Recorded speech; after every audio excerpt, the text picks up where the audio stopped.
Hello children, welcome to my class. ഇന്നത്തെ ക്ലാസ്സിൽ ഇക്കായി പാഞ്ചാണ്. ഇക്കായുടെ പേരാണ് നസാരെ.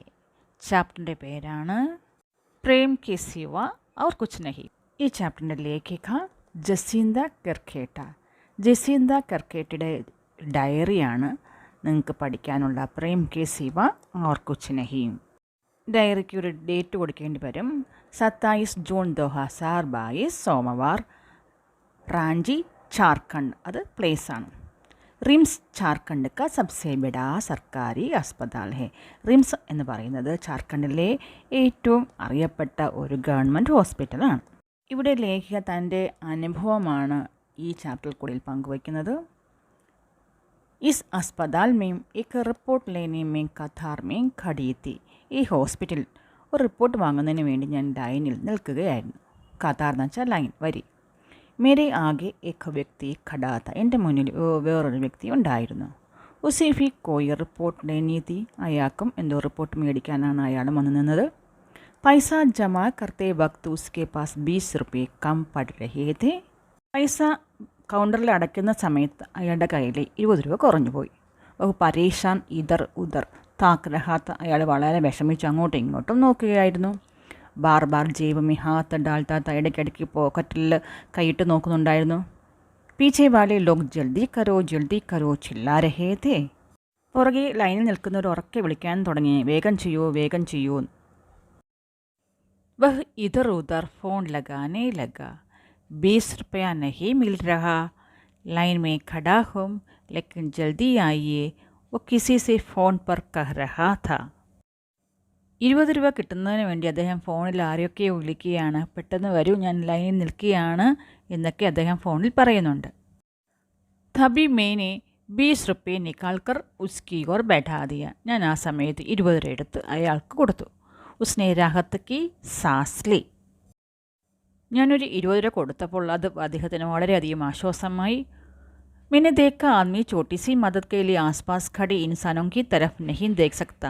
असहाय മഹസൂസ് കർത്താ ഹെ. ഒരു ചെറിയ സഹായം പോലും അവിടെ കൂടി നിന്നവരോട് ചോദിക്കാൻ കഴിയാത്ത അദ്ദേഹത്തിൻ്റെ അസഹായാവസ്ഥ എനിക്ക് മനസ്സിലാക്കാൻ സാധിച്ചു. കാം പൂരാ ഹോനെ പർ വഹ് കതാർ സെ അലഗ് ഹോ ഗയ. അദ്ദേഹം ക്യാഷ് കൊടുത്ത് അവിടെ നിന്ന് മാറി നിന്നു. 20 रुपये के लिए ഫോൺ പർ കിസി കോ ബുലാത്ത രഹ. 20 രൂപ ആരോടോ ഫോൺ വിളിച്ച് ചോദിക്കുകയാണ്. മേ റിപ്പോർട്ട് ലേക്ക് ജാനെ ലഗി തോ വഹ് പാസായ. ഞാൻ റിപ്പോർട്ട് വാങ്ങിക്കൊണ്ട് മടങ്ങി പോകുന്ന സമയത്ത് അദ്ദേഹം എൻ്റെ അടുത്ത് വന്നു. സരാ രുക്കിയെ ധന്യവാദ്, ആപ്കെ 20 रुपये പൈസേ ലൗട്ടാത്തെ ഹുയെ ഉസ്നെ കഹ. ഒന്ന് നിന്നാലും എന്ന് പറഞ്ഞ് അദ്ദേഹം 20 രൂപ എൻ്റെ കയ്യിൽ വച്ച് തന്നിട്ട് താങ്ക്സ് പറഞ്ഞു. अरे वापस करना ज़रूरी नहीं है, 20 ही तो रुपये है. मैंने कहा नहीं, वह 20 ही रुपये नहीं थे. कहकर वह चला गया. രൂപ മടക്കി തന്നപ്പോൾ ഞാൻ പറഞ്ഞു, അയ്യോ 20 രൂപയല്ലേ, എനിക്ക് വേണ്ട എന്ന് പറഞ്ഞു. അപ്പോൾ അദ്ദേഹം പറഞ്ഞു, 20 രൂപ എന്ന് പറഞ്ഞ രൂപയല്ലേ എന്ന് ചോദിച്ചുകൊണ്ട് അദ്ദേഹം അവിടെ നിന്ന് പോയി. दूसरे दिन बहुत सुबह फिर कोई रिपोर्ट लेने दूसरी तरह मेरी छोटी बहन को जाना पड़ा. വേറൊരു ദിവസം എൻ്റെ അനിയത്തിക്ക് റിപ്പോർട്ട് വാങ്ങിക്കുന്നതിന് വേണ്ടി അതിരാവിലെ പോകേണ്ടതായി വന്നു. മേരി ബഹനെ നൻഹി ബച്ചിക്കു ഗോതുമേ ലേ രഖാ ഥാ. ഹോസ്പിറ്റലിൽ റിപ്പോർട്ട് വാങ്ങാൻ പോയപ്പോൾ അനിയത്തി തൻ്റെ ചെറിയ കുഞ്ഞിനെയും എടുത്തുകൊണ്ടാണ് പോയത്. റിപ്പോർട്ട് ലേനയ്ക്ക് ബാദ് ഉസേ ഫോട്ടോ കോപ്പി കർവാനി തീ. റിപ്പോർട്ട് വാങ്ങിയതിന് ശേഷം അവൾക്ക് ഫോട്ടോ കോപ്പി എടുക്കണമായിരുന്നു. പൈസ ഢൂണ്ടിനിലേക്ക് അവൾ പൈസ നോക്കി. ജേബുമേ പൈസ നഹി തേ. പോക്കറ്റിൽ പൈസയില്ലായിരുന്നു. ऊपर अस्पताल के 14 तल्ले में ही छूट गए थे. उसने दुकानदार से कहा कि वह कुछ देर में पैसे लाकर दे देगी. കാശ് അനിയത്തി ഹോസ്പിറ്റലിൻ്റെ 4ാം നിലയിൽ വച്ച് വന്നത് കാരണം അവൾ ദുക്കാൻദാറിനോട് പറഞ്ഞു, കുറച്ച് കഴിഞ്ഞ് കാശ് ഞാൻ കൊണ്ടുവരാം എന്ന്. ഉസേ ഫോട്ടോ കോപ്പി ചാഹി ജരൂരി ഹേ പർ ദുക്കാൻദാർ ആനാകാനി കർത്താ ദിഖാ. അവൾക്ക് ഫോട്ടോ കോപ്പി ആവശ്യമായിരുന്നു. പക്ഷേ അനിയത്തി പറയുന്ന കാര്യം ആ ദുക്കാൻദാർ കേട്ട ഭാവം കാണിച്ചില്ല. തബി പാസ് കടെ ഏക് ലड़के ഉസ്കി ഫോട്ടോ കോപ്പി के भी पैसे जमा कर दिए. बहन उसे पलटकर कुछ कहती लेकिन वह भीड़ में गायब हो चुका था. അനിയത്തിയുടെ വിഷമാവസ്ഥ കണ്ട് അവിടെ വന്ന ഒരു പയ്യനാണ്. അനിയത്തിയുടെ ഫോട്ടോ കോപ്പിയുടെ പൈസ കൂടി കൊടുത്തു. അവളൊന്ന് തിരിഞ്ഞ് അയാളോട് സംസാരിക്കാൻ പോകുന്നതിന് മുമ്പ് തന്നെ അദ്ദേഹം അവിടെ നിന്നും പോയി കഴിഞ്ഞു. ഇവിടെ ലേഖിക വേറൊരു അനുഭവം പറയുകയാണ്. മീം ഷാം അസ്പതാൽ കെ ബാഹർ ചായ് പീനെ നിക്കലി. ഒരു ദിവസം ഞാൻ വൈകുന്നേരം ഹോസ്പിറ്റലിൻ്റെ പുറമെ ഒരു ചായക്കടയിൽ നിന്നും ചായ കുടിക്കാൻ പോയി. ആകെ ദുഃഖ് രഹിത്തി, വളരെ വിഷമം ഉണ്ടായിരുന്നു അന്നത്തെ ദിവസം. ചായ് വാലി കൊക്കഹ, ചായ് വാലിയോട് പറഞ്ഞു, ചോട്ടെ കപ്പ് മീൻ ചായ് ദീജിക, ഒരു ചെറിയ കപ്പിൽ ചായ തരൂ. ഉസ്നെ ബഡി കപ്പ് മീൻ ചായ് ദീതി, പക്ഷേ അയാൾ ഒരു വലിയ കപ്പിലാണ് ചായ നൽകിയത്. ഭയ്യ ചോട്ടാ കപ്പ് ഫിർസി മീനക്കഹ, ഞാൻ ചായക്കടക്കാരനോട് പറഞ്ഞു, സഹോദര ചെറിയ കപ്പ് മതി. പീജീനെ ആപ്പ് കഹക്കർ വ കിസി സെ ബാത് കർണേ മീ വ്യസ്ത് ഹോ ഗയ. അദ്ദേഹം പറഞ്ഞു കുടിക്കൂ എന്ന് പറഞ്ഞിട്ട് വേറൊരാളോട് സംസാരിക്കുന്ന തിരക്കിലായിപ്പോയി. മീനെ ചായ് പീലി, ഞാൻ ചായ കുടിച്ചു. ഫിർ വ മേരി തരഫ് പലട്കർ പോരാ, പിന്നെ അദ്ദേഹം എന്നോട് നോക്കി പറഞ്ഞു, കൊയ് ആസ്പതാൽ മീം അഡ്മിറ്റ് ഹേ ക്യാ, ആരെങ്കിലും ഹോസ്പിറ്റലിൽ അഡ്മിറ്റ് ആണോ? മീനെ സോച്ചാക്കി മേരെ പീച്ചെ കൊയ് ഹോഗ, ഞാൻ വിചാരിച്ചു എൻ്റെ പുറകിലെ ആരോടെങ്കിലും ചോദിക്കുന്നതായിരിക്കാമെന്ന്. ഷായത് ഉസിസെ പൂച്ച് രഹാ ഹോ. ഉസ്നെ ഫിർ കഹ ആപ്സെ പൂച്ച് രഹാ ഹോ. എന്നിട്ട് അദ്ദേഹം പറഞ്ഞു, ഞാൻ താങ്കളോടാണ് ചോദിച്ചത്. മീ ആംകോ ഹമേഷ പഠിത്താ ഹോ ബഹുത് അച്ഛാ ലഗ്താ ഹേ. मैंने उसे शुक्रिया कहा, फिर चाय के पैसे देने लगी. वह हाथ बांधकर उसी तरह खड़ा रहा. ചായക്കടക്കാരൻ എന്നോട് പറഞ്ഞു, എനിക്ക് മനസ്സിലായി താങ്കളൊരു നല്ല വ്യക്തിയാണെന്ന്. ഇത് കേട്ട് ഞാൻ അദ്ദേഹത്തിന് താങ്ക്സ് പറഞ്ഞു. ചായയുടെ കാശ് കൊടുത്തു.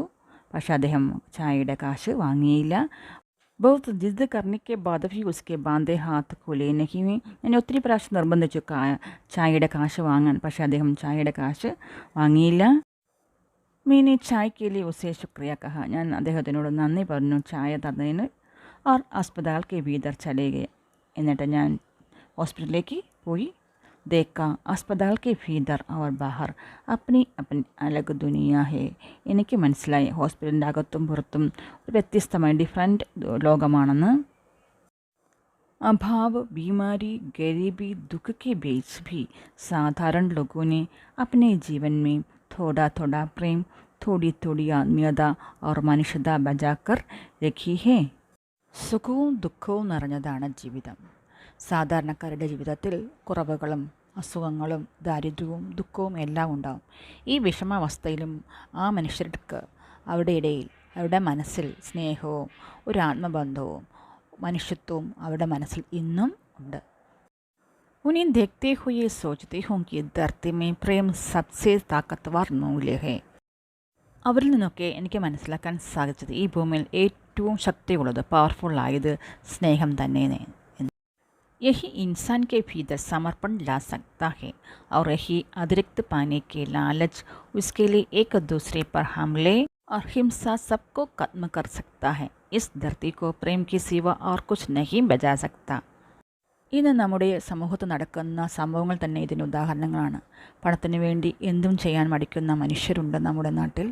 കാശിന് വേണ്ടിയും സ്വത്തിനു വേണ്ടിയും തല്ലുപിടിക്കുന്ന മനുഷ്യരുണ്ട് നമ്മുടെ നാട്ടിൽ. പരസ്പര വിശ്വാസക്കുറവ് കൊണ്ട് നഷ്ടപ്പെടുന്ന കുടുംബ ബന്ധങ്ങളുണ്ട്. ഇതെല്ലാം നമുക്ക് സ്നേഹത്തിൽ കൂടി മാറ്റിയെടുക്കാൻ സാധിക്കും എന്നാണ് ലേഖിക തൻ്റെ ഡയറിയിൽ കൂടി വ്യക്തമാക്കുന്നത്. മറ്റുള്ളവരുടെ ദുഃഖങ്ങൾ മനസ്സിലാക്കുകയും അവർക്ക് വേണ്ടി ചെറിയ സഹായങ്ങൾ ചെയ്യണമെന്ന ഒരു നല്ലൊരു സന്ദേശമാണ് ലേഖിക ഈ ഡയറിയിൽ കൂടി പറയുന്നത്.